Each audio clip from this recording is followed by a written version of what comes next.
What's up YouTube, Capital G here, checking out some brand new Cyber Dragon support coming out in the Duelist Pack 20, and I was actually pretty surprised by this. You guys know that Konami has obviously been showing Zane Truesdale a lot of love lately because in Cybernetic Horizon, the booster set that comes after Flames of Destruction, there is a whole ton of Cyber Dragon support cards in there, and a lot of them are actually really good. Cyber Dragon are basically getting a Premature Burial, they're getting Seeger, the new Link monster, as well as Cyber Dragon Herds, which is like a monster that, you know, can search other Cyber Dragon cards. So they're getting a bunch of support, and now they're getting even more cards in the DP20. Kind of surprising, and yeah, Konami definitely loving the legacy characters. Now, unfortunately, I don't believe that these cards are particularly as strong as the cards that were revealed in Cybernetic Horizon. Cyber Dragons are also getting a Rhoda of sorts, which, you know, makes this a little more disappointing, but let's go over the 3 cards that have been revealed, and who knows, maybe Konami will reveal a couple of more cards that'll end up being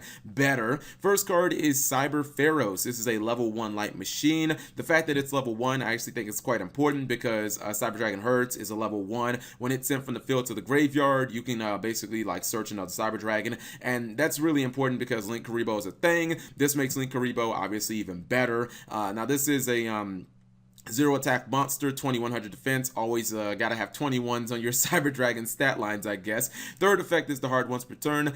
First effect, you can special summon this card from your hand by tributing 1 machine monster. That doesn't seem to be all that difficult, especially if you play machine duplication and your build of Cyber Dragons, which I assume most players are, and if you send Hertz to the grave, it is going to float. So yeah, getting this card on the field by way of special summon, not that difficult. Also, you know, obviously opens up maybe a possibility of 1-for-1. You can just normal summon this card. It's just an additional way to special summon it. I think the second effect might be the best effect. Once per turn, you can fusion summon 1 machine monster from your extra deck using monsters from your hand or field as fusion material. Ancient Gears have a card just like this called Ancient Gear Hound. It does the same exact thing. Basically, it just lets you poly and fuse for your monsters. I think that that's pretty good because I think it should actually open up the possibility of going into like Cyber Twin Dragon, which Cyber Dragon players really don't use, or at least I don't see them summon it all that much. That card can do tons of damage. I mean, it is a card that's 2800 and can attack twice. I think this should make Rampage Dragon pretty easy to go into as well. So I'm looking at the card and I'm thinking the first couple of effects are pretty good. I mean, it doesn't really help that much with Magnafleet, as Magnafleet is like a contact fusion. The third effect is the Power Bond Searcher, but it's kind of gimmicky in my opinion. It says when a fusion monster you control is destroyed by battle, you can banish this card from the graveyard, add 1 Power Bond from your deck to your hand.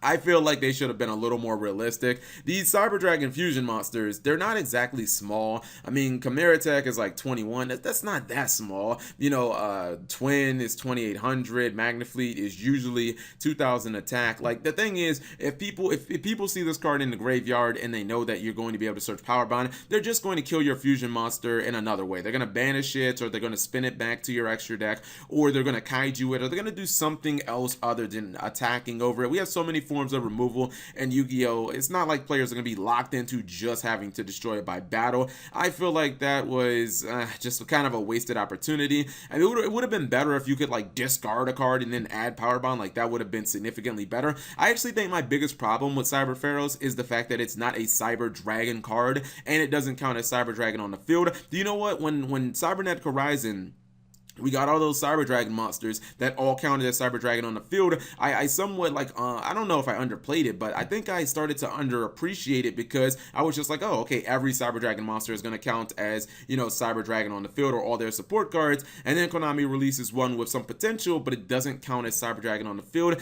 and that just kind of sucks because there could have been so many opportunities for this card to be used with machine duplication and for you to, you know, be able to basically use its effect and fusion summon with it. I don't know if you're ever going to really fusion summon with this card. I don't know, man. They could have just added a little more on this card and that would have made it a little bit better. A lot better. Next card is Cyberload Fusion. This is a quick play that is a hard once per turn.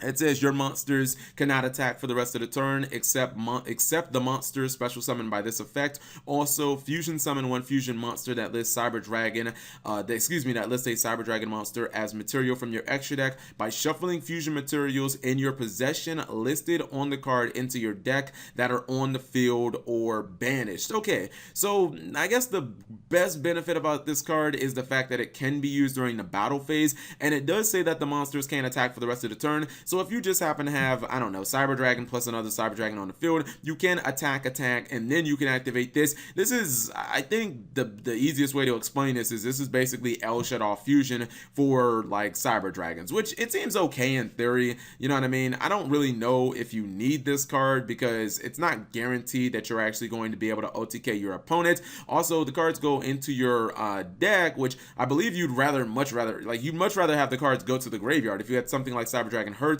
that counts as Cyber Dragon on the field, when it goes to the graveyard, it would float. There are also other Cyber Dragons like Cyber Dragon Core that activate from the graveyard, and Cyber Dragons are getting a premature burial, as I stated earlier. So yeah, you kind of want your Cyber Dragons going into the graveyard, and this one puts them in the deck. So I don't know, I look at this card and it reminds me a lot of like Limited Removal. I think that they're kind of interchangeable. Maybe you run this card, but it's definitely in my eyes like not a staple. Then we have the new Cyber Dragon Boss Monster, which once again is a new fusion card, and man, the artwork on the card is so damn intimidating, which makes it so disappointing that, in my opinion, the card is so underwhelming. I feel like this card is so much bark and not a lot of bites because, I don't know, a monster of this caliber, even with an awesome name like Cyber Eternity Dragon, which, you know, sounds very similar to like Cyber Dragon Infinity, a card that actually is amazing by today's standards, and that card came out in what, Breaker of Shadows, like a 2015 set. This card should be way better. It should be able to take over a duel, and I feel like it just doesn't. So this is a level 10 Light Machine Fusion monster, 2800 attack and 4000 defense. Already, Konami, you done messed up, man. You should have swapped that stat line and just went ahead and reversed it, man. If you would have given this card 4000 attack, I think people would have been a lot more, they'd have been a lot more likely to summon this baby. But 2800 attack for a level 10 monster, not really all that impressive. I mean, there are things like Borlo Dragon that can easily out this, and a lot of other cards that see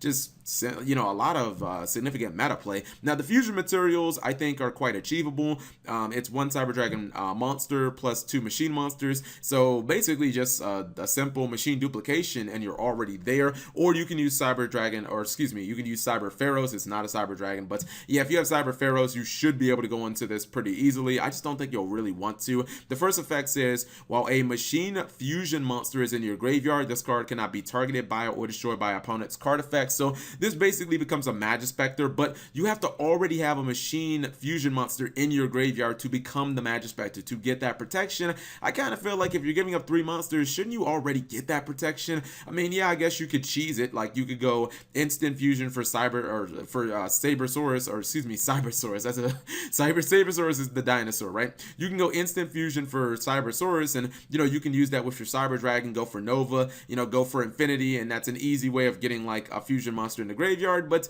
I don't know, I feel like that's just kind of a little more work than I want to do. Kind of feel like that protection should be built into the monster inherently.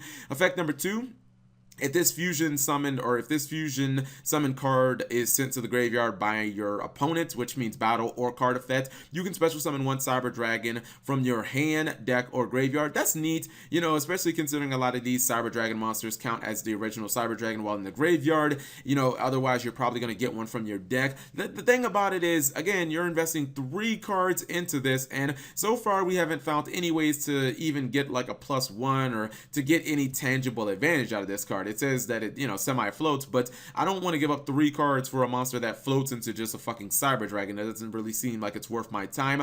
Effect number 3, which should have been a quick effect, you can banish this card from your graveyard for the rest of the turn. Fusion monsters you control cannot be targeted by or destroyed by an opponent's card effect. So it essentially can make your fusion monsters into Magispectors. I mean, obviously that should have been a quick effect, man. That means that if your opponent Regekis you just lose the Regeki. But if you happen to, you know, in your main phase activate this effect, it means that you can't lose out to Torrential or Mirror Force or something like that. That could have, man, I don't get why that's not a quick effect. Seriously, like, if you're going to give protection from the graveyard, it only lasts for 1 turn anyways. Like, I just don't get what's it called. I don't get why I can't activate that during my opponent's turn. It only lasts for 1 turn. It wouldn't have been that OP. So yeah, I feel like Cyber Eternity Dragon is actually a pretty mediocre card that you're not going to run. I think that Cyberload Fusion, maybe if you want to run that over something like Limited Removal, I think that you could run that. And then Cyber Pharos it's up in the air. It seems like maybe a 1-up. It would have been significantly better if it was a Cyber Dragon monster, but this is just the first batch of Cyber Dragon cards. Hopefully they get a lot better. You guys let me know what you think in the comment section below. Thank you guys for watching. As always, subscribe if you have not already, and turn on that notification bell for daily videos.